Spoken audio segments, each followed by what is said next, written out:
Delgado, yo soy su vicealcaldesa de la ciudad de Phoenix y su representante del concilio aquí en el Distrito 5.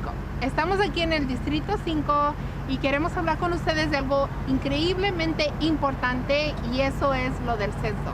Sabemos que hubo una pandemia muy grande que llegó hacia nosotros y queremos arreglar estos problemas que tenemos, y el día de hoy tenemos a Leila aquí con nosotros. Muchísimas gracias por estar aquí el día de hoy. Buenas tardes, un placer.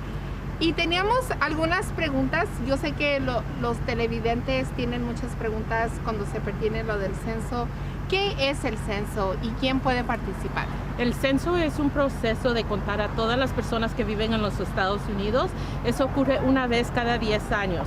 El conteo sirve para distribuir fondos federales para apoyar servicios y programas, ya sea a nivel de la ciudad o federal.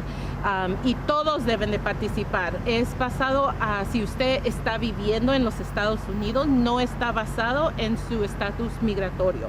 Así es que todas personas, niños, todos tienen que participar.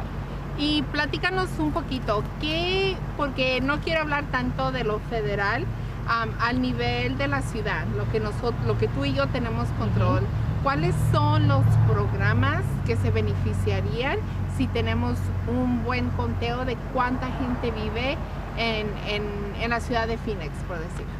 Uno de los programas más fáciles y son los programas de después de escuela.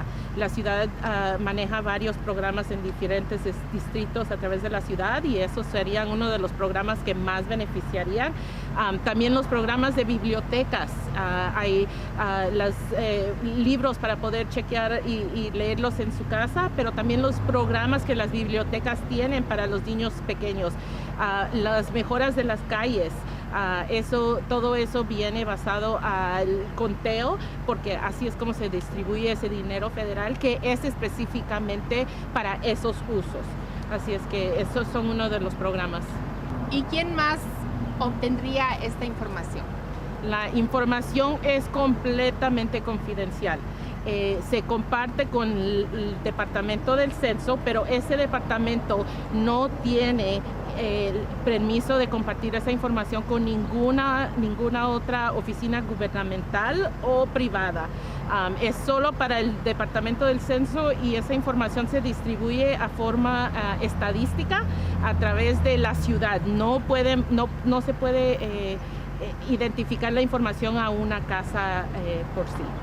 ¿Y cuánto tiempo tiene más la gente para llenar la forma?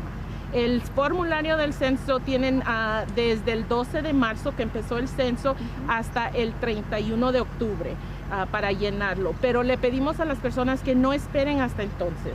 A partir del 11 de agosto es cuando van a empezar a ir de casa en casa los encuestadores del censo. Entonces, como les digo, es necesario participar, y entonces si usted no ha llenado el formulario por su propia voluntad, van a llegar a su casa a tocar hasta que ellos adquieran esa información. Entonces, para evitar que alguien le llegue a tocar o a molestar a su casa, llénalo antes del 11 de agosto y así no va a llegar nadie a su puerta.